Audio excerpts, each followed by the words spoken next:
Hello students, today let's see how to calculate the storage capacity of distribution reservoirs.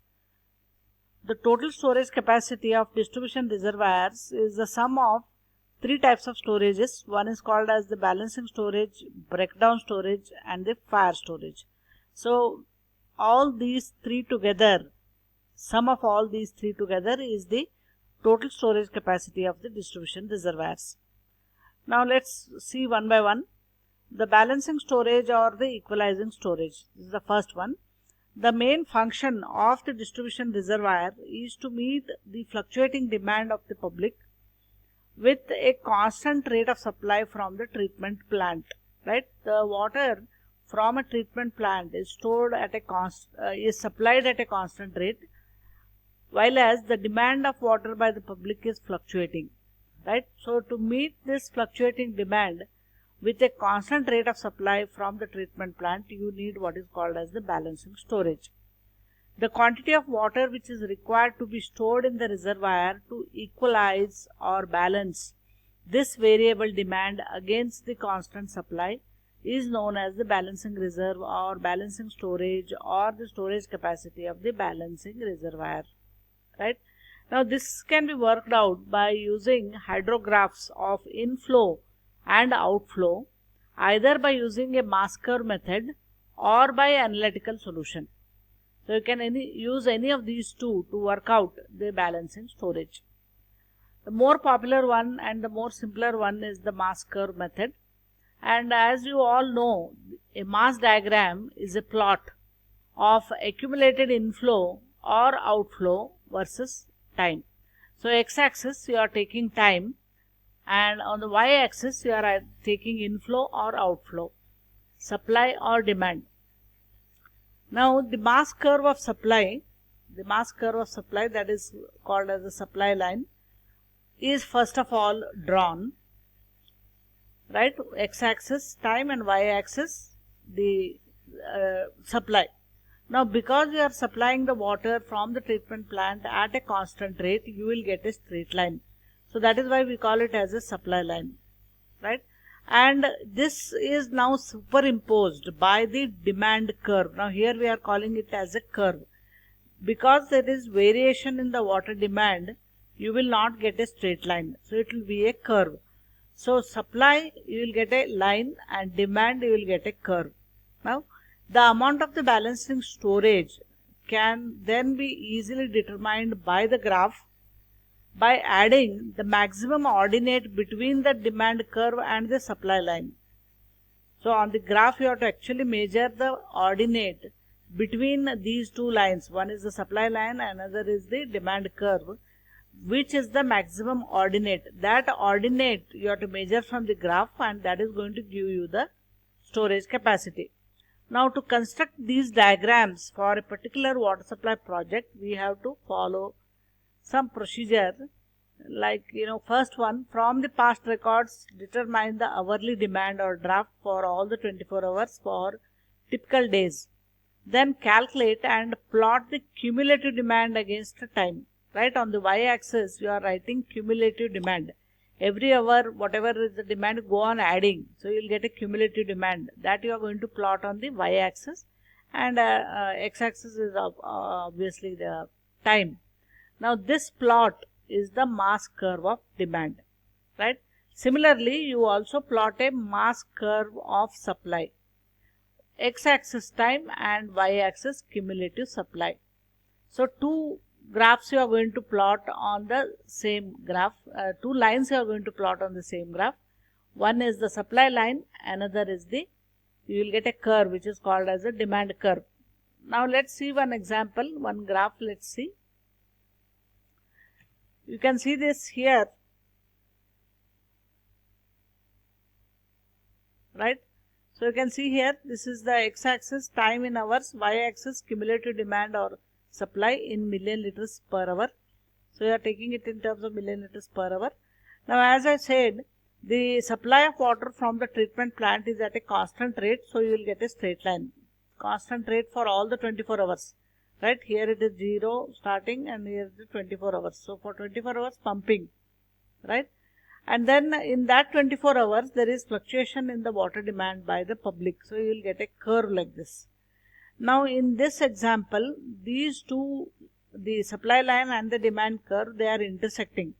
So sometimes the demand curve is below the supply line, and at some other time the demand curve is above the supply line. Now this portion, this ordinate, the highest ordinate here and here also the highest ordinate, both you are going to take. Now when the demand curve is below the supply line, that ordinate you are going to take as A, that is the maximum ordinate. And when the demand curve is above the supply line, that the highest ordinate is taken as B, that is the maximum ordinate. So you measure from the graph A value and B value, add together, that is going to give you the total storage required, A plus B. Now this is another example here where the pumping is not done for 24 hours. So here the pumping is not done for 24 hours. So here the pumping is done only for a limited period. Now for example, a limited period starting from 8 p.m. to 8 a.m. in the morning to 8 p.m. So 8 a.m. in the morning to 8 p.m. you are going to pump the water to satisfy the entire 24 hours requirement of the water. So the supply line starts when the pumping starts, that is 8 a.m. and it ends when the pumping ends, that is the 8 p.m. So you join these two lines, right? And this is the maximum, the total quantity of water which is going to be used in that 24-hour period. So that whole water 24-hour requirement is going to be pumped in 8 hours only. So here how much? 8 to 8 is 12 hours. So mass diagram for pumping during limited period. So you will get a straight line because you are pumping at a constant rate. And here the demand curve, suppose it is taking a shape like this. So here also both the lines are intersecting. Now here the maximum ordinate you are going to find out between the demand and the supply lines. So demand curve here, this point and this point, this is the maximum ordinate you are getting. So that is the value B. That is when the demand curve is above the supply line, that ordinate is called as B. And the ordinate here is A when the demand curve is below the supply line. So that ordinate is A. So here also maximum ordinate here, maximum ordinate here, total storage required is A plus B. So this is how the mass curve will look when pumping is done for limited period, right? So this is how you are going to use the mass curve, right? Now the analytical solution how you are going to use is, in this method the cumulative hourly demand and cumulative hourly supplies are tabulated for all the 24 hours, and the hourly excess, the hourly excess of demand as well as the hourly excess of supply are then worked out by analytical method, and the summation of the maximum of the excess of demand and the maximum of the excess of supply from the tabulated values you have to find out, and that is going to give us the required storage capacity. Right? We will solve one problem so that you will understand it in a better way. Now let's see here. Next is the breakdown storage. The first one was the balancing storage. Second is the breakdown storage. The breakdown storage, as the name says, breakdown. It is also called as an emergency storage, and it is the storage, extra storage, which is preserved in order to tide over the emergencies posed by the failure of the pump or failure of the electricity or any other mechanism which has failed during mechanism driving the pump, if anything has failed, right? So any failure of the pump or pump parts or electricity, if the pumping stops, the public should not be put under inconvenience. The supply of water should not stop. Therefore, some extra water emergency, for emergency purpose like this, is stored, and till the repair work is done or if again the electricity is resumed, you continue to supply the water with which is stored as an emergency storage. The amount of provision to be made for this factor is very difficult to assess, right? Because you don't know how frequently the pump failure or power failure is going to happen, or what is the extent of the failure, or how much time it is required for carrying out the repairs. Nothing is predictable. So because of which this amount of breakdown storage is difficult to assess. So therefore, for this reason, what we do is a lump sum provision is generally made for this storage.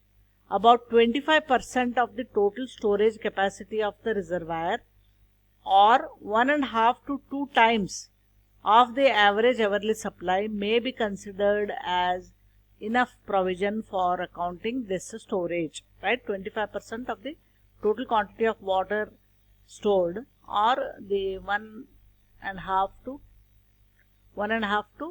2 times of the average hourly supply can be taken as an extra, right?